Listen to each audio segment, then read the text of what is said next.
Lok Sabha vote শুরু হয়ে গেছে। আর এই লোকসভা ভোটে কোন রাজ্যে কোন দল কতগুলি আসন পেতে পারে বা কোন রাজ্যে কোন দল কত শতাংশ ভোট পেতে পারে, পশ্চিমবঙ্গে বা কী ফলাফল হতে চলেছে, কি বলছে জনমত সমীক্ষা বা ওপিনিয়ন পোল, হ্যাঁ সেটাই আজকে ভিডিওটা দেখাবো। তার জন্য ভিডিওটি একটু স্কিপ না করে শেষ পর্যন্ত দেখতে থাকুন। আর অবশ্যই আপনি চ্যানেল নতুন থাকেন তার চ্যানেলটি সাবস্ক্রাইব করে পাশে থাকবেন।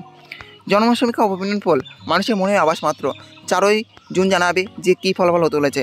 তবুও চলুন দেখে নিই যে জনমত সমীক্ষা ওপিনিয়ন পোল কী বলছে। হ্যাঁ, তার আগে চলে রাখি যে এই জনমত সমীক্ষা ওপিনিয়ন পোলের সাথে এই ইউটিউব চ্যানেলের কোনো সম্পর্ক নেই। সমীক্ষা অনুযায়ী বিহারে বিজেপি 22 থেকে 24টি আসনে জিততে পারে। এদিকে জেডিইউ আরজেডি মহাজোটের ঝুলিতে যেতে পারে 16 থেকে 18টি আসন। উত্তরপ্রদেশে বিজেপি 68 থেকে 72টি আসনে জয়লাভ করতে পারে। এই রাজ্যে কংগ্রেসের ঝুলি যেতে পারে 1 থেকে 2টি আসন। সমাজবাদী পার্টি পেতে পারে বাকি আসন। এদিকে মহারাষ্ট্রে বিজেপি শিন্ডে জোটের ঝুলিতে যেতে পারে 22 থেকে 28টি আসন। এদিকে এনসিপি কংগ্রেস ও উদ্ধব ঠাকরের মহাবিকাশ আঘাড়ির ঝুলি যেতে পারে 18 থেকে 22টি আসন। এদিকে সমীক্ষা অনুযায়ী পশ্চিমবঙ্গে বিজেপি পেতে পারে 18 থেকে 20টি আসন, তৃণমূল পেতে পারে 20 থেকে 22টি আসন। এদিকে ঝাড়খণ্ডে বিজেপি নাকি পেতে পারে 10 থেকে 12টি আসন। জেএম এবং কংগ্রেসের জোট পেতে পারে 2 থেকে 4টি আসন।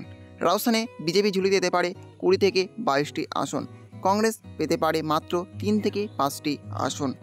অপরদিকে দক্ষিণে তেলেঙ্গানায় কেসিআরের বিআরএস পেতে পারে 9 থেকে 11টি আসন। বিজেপি পেতে পারে 3 থেকে 5টি আসন। সমীক্ষা অনুযায়ী এই রাজ্যে কংগ্রেসও পেতে পারে 2 থেকে 3টি আসন। এদিকে জনমত সমীক্ষার দাবি মধ্যপ্রদেশে বিজেপি পেতে পারে 22 থেকে 24টি আসন এবং কংগ্রেস পেতে পারে 5 থেকে 7টি আসন। এদিকে সমীক্ষা বলছে ছত্তিশগড়ে বিজেপির ঝুলিতে যেতে পারে 6 থেকে 8টি আসন এবং কংগ্রেস পেতে পারে 3 থেকে 5টি আসন। ওড়িশায় বিজেপি পেতে পারে 6 থেকে 8টি আসন। নবীন পট্টনায়কের বিজেডি পেতে পারে 12 থেকে 14টি আসন। এদিকে কংগ্রেসেরও খাতা খুলতে পারে এই রাজ্যে। অপরদিকে অন্ধ্রে ওয়াইএসআরসিপি পেতে পারে 24 থেকে 25টি আসন। টিডিপির ঝুলিতে যেতে পারে 0 থেকে 1টি আসন। অপরদিকে কর্ণাটকে বিজেপি পেতে পারে 15 থেকে 17টি আসন। কংগ্রেস যেতে পারে 10 থেকে 12টি আসন। সমীক্ষা অনুযায়ী তামিলনাড়ুতে ডিএমকে 18 থেকে 22টি আসনে জয়লাভ করতে পারে। কংগ্রেস যেতে পারে 8 থেকে 10টি আসনে। এআইএডিএমকে জিততে পারে 5 থেকে 8টি আসনে। ওদিকে গুজরাটে 26টির মধ্যে সবকটি আসন পেতে পারে বিজেপি। কংগ্রেস ও আম আদমি পার্টির ঝুলি শূন্য থাকবে এই রাজ্যে। হরিয়ানায় বিজেপি পেতে পারে 6 থেকে 8টি আসন। কংগ্রেস জিততে পারে 1 থেকে 3টি আসনে। হিমাচলে বিজেপি 3 থেকে 4টি আসনে জিততে পারে। কংগ্রেস জিততে পারে 0 থেকে 1টি আসনে।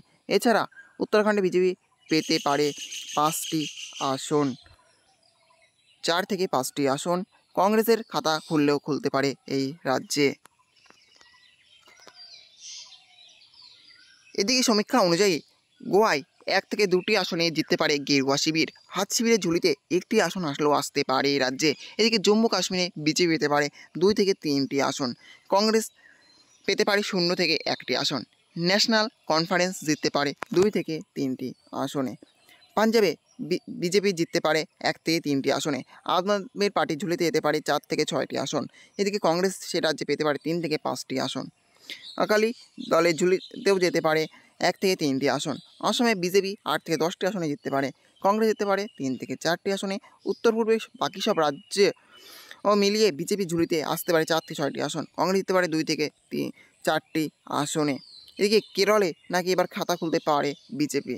এর সমীক্ষা অনুযায়ী কেরলে 1 থেকে 2টি আসন জিততে পারে বিজেপি। সিপিএম জিততে পারে 2 থেকে 3টি আসনে। অপরদিকে কংগ্রেস পেতে পারে 11 থেকে 13টি আসন। দিল্লিতে বিজেপি পেতে পারে 6 থেকে 7টি আসন। আম আদমি পার্টি পেতে পারে 0 থেকে 1টি আসন। তাহলে বুঝতে পারলেন যে কোন রাজ্যে কোন দল কতগুলি আসন পেতে পারে, পশ্চিমবঙ্গে বা কোন দল কতগুলি আসন পেতে পারে, কী হতে চলেছে লোকসভা নির্বাচনের ফলাফল, তার আভাস বা জনমত সমীক্ষা এই ভিডিওর মধ্যে তুলে ধরা হলো। এই ছিল আজকের ভিডিওটি অবশ্যই লাইক করবেন এবং নতুন ভিডিও সরিয়ে পাওয়ার জন্য চ্যানেলটা অবশ্যই সাবস্ক্রাইব করে রাখবেন।